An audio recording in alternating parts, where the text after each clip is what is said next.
The sun was a merciless overseer in the afternoon sky, spilling molten gold over the dusty streets of Memphis, where a young man named Neferu strutted like he owned the place. Shirt half open, hair slicked back with cheap oil, and an ego big enough to make even the pharaoh's statues blush. He was the sort of guy who whistled at priestesses and talked back to temple guards. On this particular day, however, fate decided to claw back.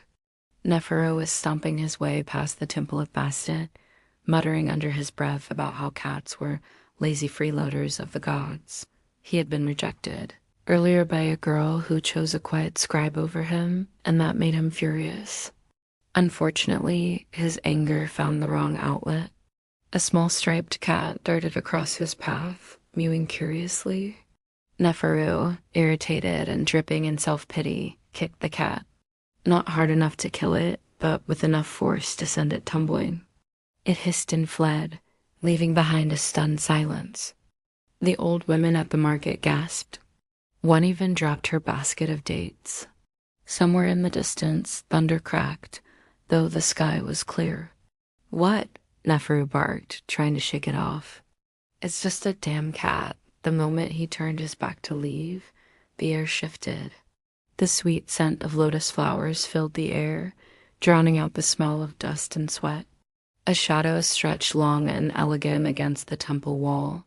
Just a cat. Heard a voice behind him, smooth as silk, yet carrying a hint of claws underneath. Neferu spun around. Standing before him was a woman. No, something far more than that. Her skin gleamed like polished bronze, her eyes glowed golden, slitted like a feline's, and her hair flowed like a mane of midnight.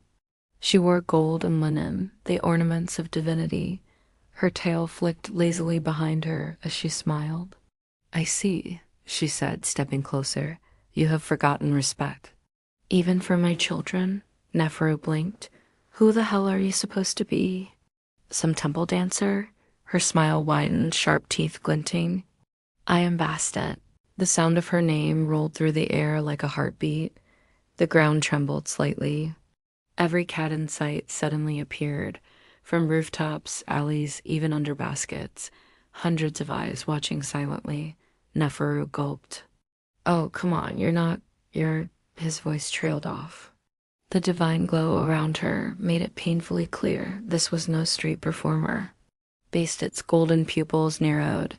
"You hurt one of mine. You mocked me in front of my temple. So now, little man, let's see how it feels to live among what you despise." He tried to back away, stammering, I didn't mean to. I was just angry." "So am I," she said. She snapped her fingers. A flash of gold engulfed him. It was not pain, exactly, but something worse. An overwhelming flood of sensations, like being torn apart and sewn back together by invisible paws. His legs gave way. He felt fur sprouting where skin had been, his ears twitching atop his head, his voice cracking and rising several octaves. His clothes melted into ribbons of white and gold silk that clung to his new form. When he stumbled forward and caught his reflection in a bronze offering plate, he nearly screamed. A young Catgirl stared back, large amber eyes, triangular ears twitching nervously, tail swishing in confusion. His face, her face now, was delicate, framed by soft hair that shimmered like desert sand. What did you?" she squeaked, voice high and musical. Bastet chuckled, clearly amused. "I simply adjusted your perspective. You wanted to act like a beast, so I made you one. Fitting, don't you think?" Neferu's new tail puffed in indignation. "Change me back." She meowed, yes meowed, before coughing in disbelief. "Oh gods, I'm meowing." Bastet flicked her tail. "You will live as one of my daughters until you learn humility. Perhaps then I'll consider it." The goddess turned away, vanishing into golden light, leaving Neferu, now Nefra, unwillingly, standing alone amid dozens of staring cats. One hopped up onto a nearby wall and yawned at her. Another purred and rubbed against her leg. "Oh no," she groaned, tail flicking. "This is humiliating. The cats all meowed in agreement, as if mocking her. Over the next few days, things only got worse. Trying to explain to anyone what happened was impossible. Every time she tried to speak, people only heard cute half-purrs or giggles. When she stormed into a local tavern demanding wine, the bartender just said, "Ah, look at the kitty cosplayer," and offered her a saucer of milk.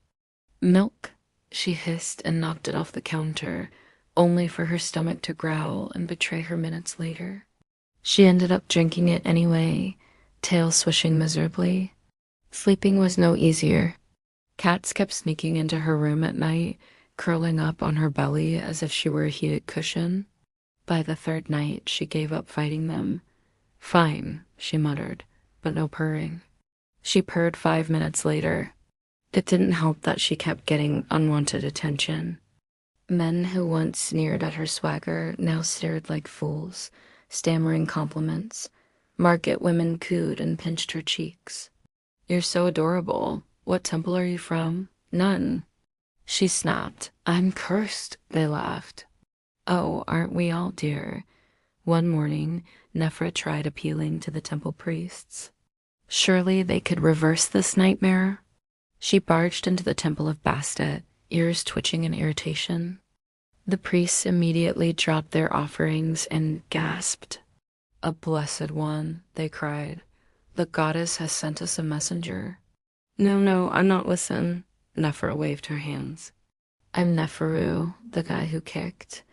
But before she could finish, the cats gathered around her in a purring circle, rubbing against her legs. The priests took this as divine confirmation. She approves of us. Look how the goddess's children adore her. They're just freeloaders. Nephra protested, but one cat leapt onto her head, knocking her off balance. The priests clapped in delight. Such grace, such devotion. "Such bad balance," Nephra muttered through clenched teeth. Days turned to weeks. Slowly, she began to notice small changes. The cats weren't so bad, actually. They shared food with her, even helped her find water when she got lost in the desert outskirts. Once, when a snake slithered near her, they attacked it together, a furry chaos of claws and teamwork. And when she sat still, feeling the rhythm of their purring all around her, something deep in her chest softened. One evening, she saw a small, scrawny kitten by the roadside, half-starved. The old Neferu might have ignored it. The new Nephra picked it up without hesitation, cradling it close. "You're not alone," she whispered, scratching behind its ears. The kitten purred so loud it felt like forgiveness. That night, the son of Lotus returned. Bastet appeared again, eyes glowing under the moonlight. "You've changed," she purred, kneeling beside Nephra. "You no longer walk with pride, but with compassion." Nephra blinked up at her, still cradling the kitten. I get it now. I was an idiot. I thought being strong meant stepping on things smaller than me." Bastet smiled, placing a clawed finger under Nephra's chin. "You've learned what strength truly means, not dominance, but protection." The goddess snapped her fingers again. Golden light wrapped around Nephra like a warm embrace. When it faded, she found herself back in her old body, though her reflection in the temple's pool still showed faint feline eyes, a reminder. "Thank you," Neferu said quietly. Bastet's tail swished. "Be kind, or I might make you a full-time Catgirl next time." She vanished in laughter and perfume. Neferu sighed, smiling faintly. He looked down to see the kitten still beside him, purring. "Guess I'll keep you around," he said. From that day, people whispered about the strange young man who always had cats following him wherever he went. Some said he could understand them. Others said he secretly still had a tail. And though Neferu never admitted it aloud, on quiet nights under the moonlight, he sometimes caught himself purring in his sleep, and somewhere Bastet purred back.